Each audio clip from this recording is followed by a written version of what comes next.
Au secours, je n'ai aucune idée de contenu.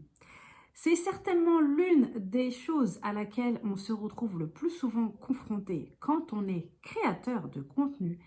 Eh bien, c'est justement de trouver des idées de contenu, de ne pas se retrouver à court d'idées et en manque total d'inspiration. Et c'est encore plus le cas, j'ai envie de dire, eh bien, quand on débute dans l'entrepreneuriat, bien évidemment, parce que là, eh bien, c'est le moment où il faut que l'on trouve les bonnes idées, celles qui vont répondre à nos prospects, et ce n'est pas pour autant que c'est beaucoup plus simple à faire. Mais je te rassure, aujourd'hui, on va voir ça ensemble et je vais te partager quelques petits conseils très simples qui vont te permettre de ne plus être en panne d'inspiration. Mais d'abord, si tu es nouvelle par ici, bienvenue à toi. Je suis Myriam, coach formatrice chez Myriam Be Happy. J'aide les entrepreneurs débutantes à lancer et développer un business en ligne authentique, mais en leur évitant les galères de la technique. Alors, si tu penses que cela peut t'intéresser, je t'invite à t'abonner dès maintenant et à souscrire aux notifications pour ne pas passer à côté de mes prochaines vidéos. Comment faire donc pour ne pas se retrouver en panne d'inspiration, en manque d'idées, en manque total d'idées de contenu, surtout quand on est créateur de contenu, pas toujours évident. Le premier conseil que je peux te donner, c'est tout simplement de te remettre dans la peau de ton client idéal. Concrètement, pour ma part, j'accompagne les entrepreneurs débutantes, ok? Je sais par quoi ces entrepreneurs débutantes sont passés, puisque moi-même, j'ai débuté dans l'entrepreneuriat. Donc, à chaque fois que je vais un petit peu manquer d'inspiration, c'est simple, je vais me remettre dans la peau de Myriam qui débutait dans l'entrepreneuriat. Quelles sont les choses qui me posaient problème? Qu'est-ce que j'aurais aimé trouver comme contenu? Qu'est-ce que j'aurais aimé trouver comme formation? Qu'est-ce que j'aurais aimé trouver comme astuce? Donc, c'est ça que tu vas faire, tout simplement, c'est te remettre donc dans la peau de ce client idéal et te poser les bonnes questions, de savoir justement quelles sont les choses que tu peux apporter à ce client, comment est-ce que tu peux l'aider justement pour faire face à toutes les problématiques qu'il rencontre en ce moment dans son quotidien. Alors bien évidemment, cela nécessite que tu aies extrêmement bien bossé ton avatar, ton persona. Et comme ça, ce sera beaucoup plus simple pour toi de répondre justement à toutes les questions qu'il peut se poser. Le deuxième conseil que je peux te donner, c'est tout simplement de faire une liste de toutes les questions justement que tes prospects se posent. Alors, comment faire? Bien déjà, toutes les questions que l'on te pose très fréquemment en message privé, dans tes DM. Prends le temps de les noter, prends le temps de les garder de côté. Sur le coup, ça peut te paraître un petit peu, tu vois, mais si quelqu'un te pose cette question, c'est qu'il y a des personnes qui ont besoin de réponses à ces questions, si tu vois ce que je veux dire. Donc, note-les. Ça peut être aussi les questions que l'on te pose dans les commentaires, dans tes posts. Ça peut être aussi des questions que tu as repérées qui sont assez fréquentes sur des forums ou sur des groupes privés. Et ça peut être aussi des questions que l'on te pose suite à des emails que tu as envoyés.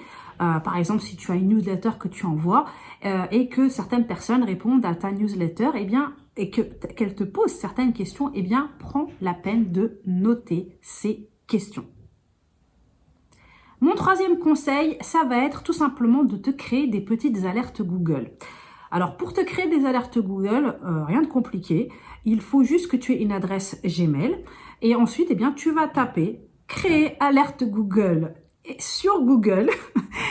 Et ensuite, c'est simple, tu vas te créer des alertes avec des mots-clés. Par exemple, admettons que moi, pour quelqu'un comme moi qui suis dans le domaine de l'entrepreneuriat, je me crée des alertes sur tout ce qui concerne l'entrepreneuriat. Comme je parle pas mal des réseaux sociaux, je pourrais me créer une alerte avec réseaux sociaux. Ou pour cibler encore plus une alerte avec directement Instagram. Et en fait, à chaque fois qu'il y aura du contenu partagé sur le web en relation avec les mots-clés que tu as enregistrés, eh bien, tu recevras des emails pour te les partager. Donc après, tu peux configurer la fréquence à laquelle tu veux recevoir ces alertes. Moi, je te conseille de mettre une fois par semaine, puisque bon, tous les jours, ça peut être un peu beaucoup, surtout s'il y a énormément de contenu. Si tu n'es pas très niché et qu'il y a énormément de contenu, tu vas te retrouver bombardé avec plein de emails et c'est pas le but non plus de te faire perdre du temps. Donc, une fois par semaine, c'est amplement suffisant. Mon conseil suivant, ça va être tout simplement de te balader sur des moteurs de recherche ou équivalent moteur de recherche si tu préfères. De quoi je parle? Eh bien, je parle par exemple de Amazon. On n'y pense pas toujours, mais Amazon peut être vraiment une mine d'or pour t'aider à trouver des idées de contenu.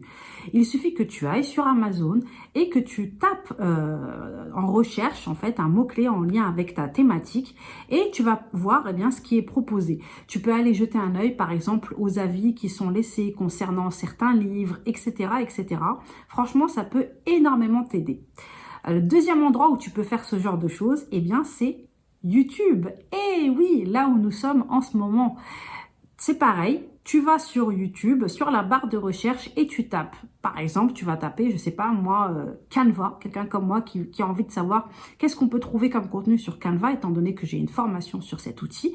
Et tu vas voir des suggestions en fait de la part de YouTube. Eh bien, ce sont des choses qui peuvent t'aider à trouver des idées de contenu parce que tu sais que c'est des choses que les gens recherchent et que ce sont des choses dont les gens ont besoin.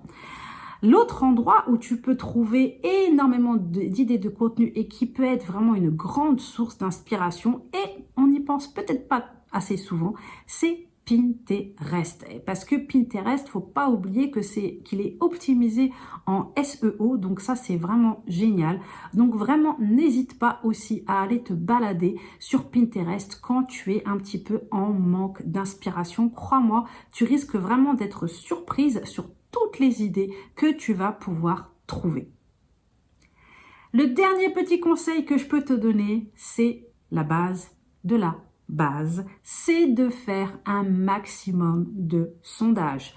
Tu veux savoir quel contenu intéresserait tes prospects, tu veux savoir exactement comment répondre à leurs attentes, comment régler leurs problèmes, eh bien c'est simple, demande-leur. Et le meilleur moyen pour ça, eh bien c'est les sondages.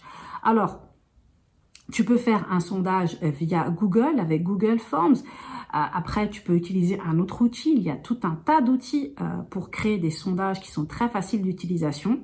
Et à partir de là, eh bien, partager le lien de ton sondage à un maximum et inviter les gens à le partager un maximum. Et tu peux aussi tout simplement faire ça via Instagram.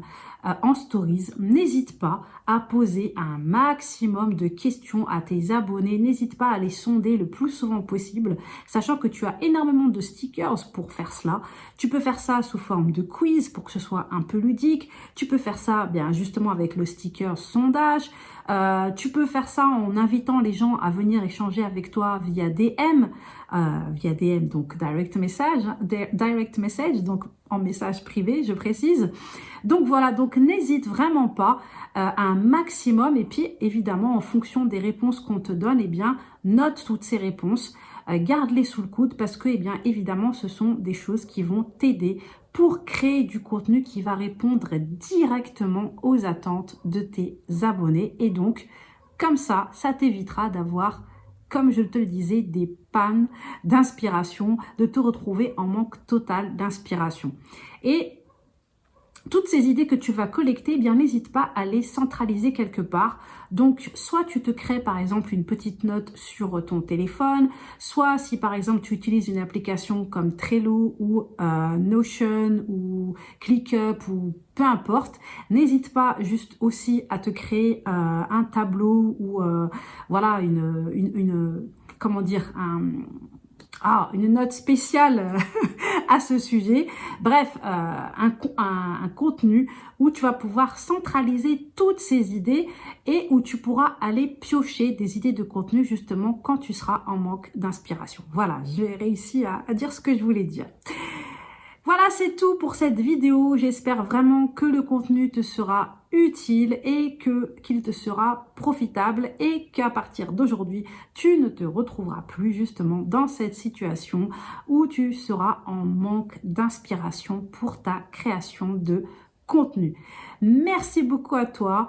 Je t'invite, si cette vidéo t'a plu, à la liker, à la partager bien évidemment et surtout pense à bien t'abonner et à activer les notifications pour ne pas louper mes prochaines vidéos.